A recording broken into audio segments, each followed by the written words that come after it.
One of the nice things about an auction is a lot of times it gives you an opportunity to really see what a piece of equipment is worth on any given day.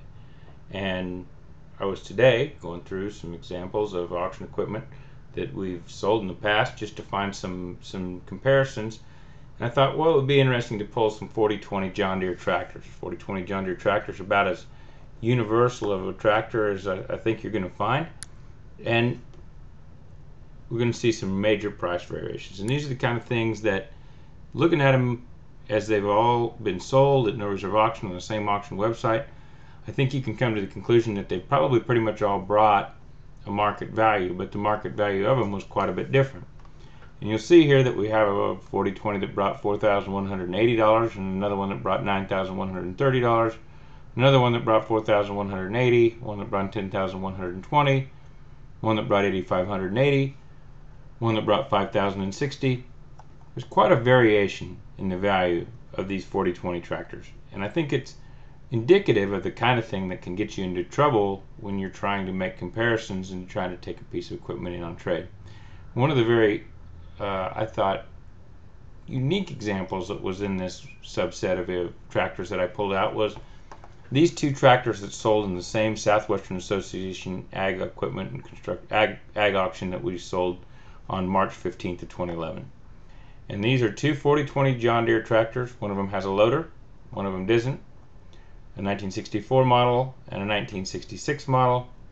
I think we can say that pretty much the hour meter is at best an estimation on these because of the age of the tractors. So it comes down to, what do you see? What does a buyer see?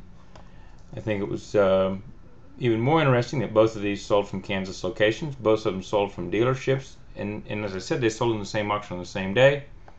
One of them with a loader, one of them without a loader. One of them brings $4,180, one of them brings $9,130. So why is one tractor worth twice as much as the other tractor?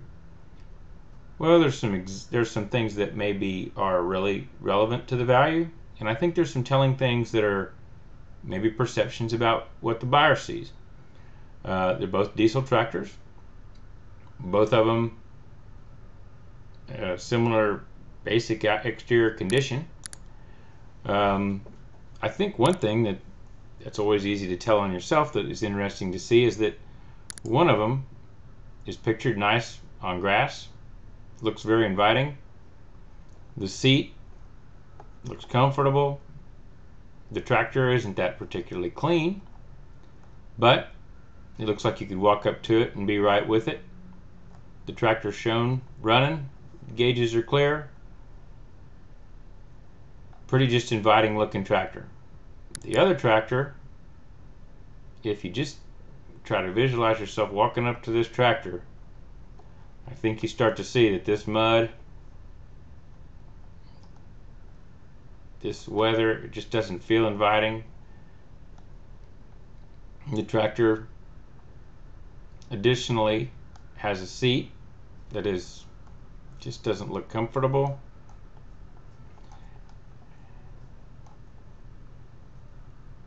And this tractor brought half as much as the other tractor.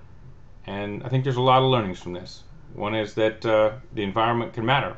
We do have one major difference is that one of them has a 3-point, one of them has a loader. And not having a 3-point could have had a major effect on the buyer. But whatever it is, would you know that going in?